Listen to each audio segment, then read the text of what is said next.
Allez, je vous connais, je vous ai entendu. Inutile de porter des critiques sur la condition physique des joueurs. Inutile.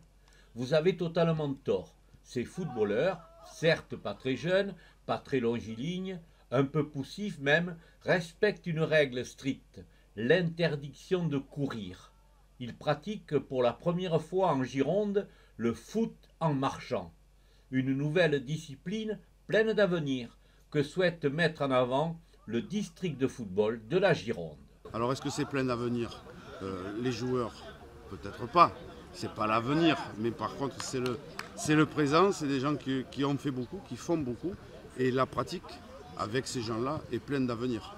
Parce que quand on voit la joie que ça dégage et le plaisir que les gens prennent, je crois qu'effectivement c'est plein d'avenir. Fouler de nouveau la pelouse, toucher le ballon, les vieilles jambes retrouvent un petit air de jeunesse, un bain de jouvence, porteur de convivialité, qui permet de resserrer les liens entre les anciens et de retrouver les joies des exploits à raconter.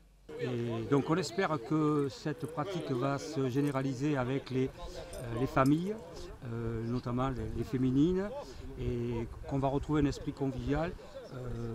Donc on pourra en plus pour nous, pour le district, rassembler des gens qui ne jouent plus, qui ne pratiquent plus de sport. C'est un sport, comme on l'a vu ce matin, très ludique, il y a un super esprit. Marcher, certes, c'est une attitude répréhensible. Elle est bannie par les entraîneurs de football. Admettre par contre à un moment donné que les forces physiques déclinent rendent quasiment impossible une pratique normale du ballon rond, voilà le concept du football en marche, qui est peut-être plus facile à dire qu'à réaliser. C'est difficile de se mettre à jouer autrement que dans l'espace, donc ça nous oblige à chercher les pieds, anticiper les déplacements, et on se rend compte quand même que physiquement on travaille. Parce qu'on travaille énormément au niveau des mollets. Moi, c'est ce que je ressens. En fait, comme on ne court pas, on a des appuis qui sont différents au niveau des mollets. Et c'est vrai que ça fait un peu plus mal, quoi. Cette initiative vous paraît une initiative d'avenir? Ouais, c'est génial. Alors, d'avenir, je ne sais pas, parce qu'à partir du moment où on rentrera dans une compétition, il risque d'y avoir peut-être toujours sur le même principe de se chicaner un petit peu. La compétition, c'est l'enjeu. Donc, mais je trouve que sur ce biais-là, sur le loisir, c'est intéressant parce que ça permet de faire un petit effort, de se retrouver entre copains.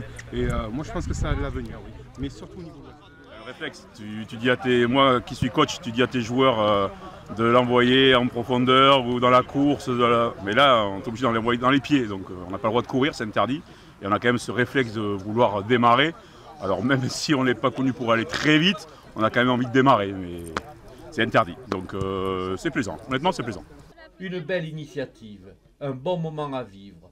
Tentez l'expérience au stade de la Lande à Camblanne-Meynac, le dimanche 1er mars, de 10h à 12h.